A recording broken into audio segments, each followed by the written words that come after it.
Bonjour à tous, donc voici la dernière question du live du 15 mai qu'il aurait dû avoir. Donc la question c'est comment avez-vous fixé le prix de vente donc d'une maison, d'un appartement ou d'un terrain? Alors le prix de vente et la maison est évalué par rapport aux ventes qu'il y a eu sur le secteur. Donc moi souvent je prends les 2 dernières années, après on sait à peu près le pourcentage d'augmentation du prix par mois ou par an, tout dépend des secteurs.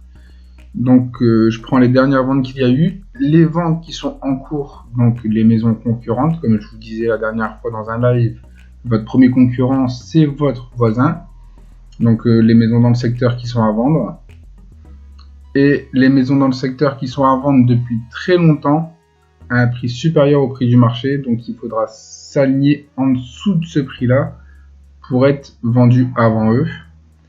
Après, on a des logiciels qui nous fournissent des données, donc des maisons vendues il y a longtemps, il y a quelques mois ou quelques semaines, par rapport bien sûr à l'état du bien. Si c'est un bien ancien, ça vaudra moins cher qu'un bien plus récent. Si c'est un appartement ou une maison, les appartements sont souvent un peu plus chers au mètre carré qu'une maison.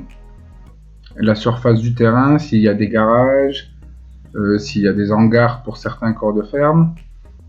Donc voilà pour le secteur, s'il y a les écoles à côté, les transports en commun, les organismes de santé, les commerces, ça peut faire beaucoup sur une ville. Après il y a des secteurs plus tendus et des secteurs un peu moins tendus, donc les prix varient aussi par rapport à ça. Donc voilà pour la question comment avez-vous fixé mon bien. On prend beaucoup de paramètres qui comptent en jeu et aussi des paramètres plus techniques par rapport au diagnostic. Donc bonne soirée à vous et à demain pour le conseil du vendredi. Au revoir.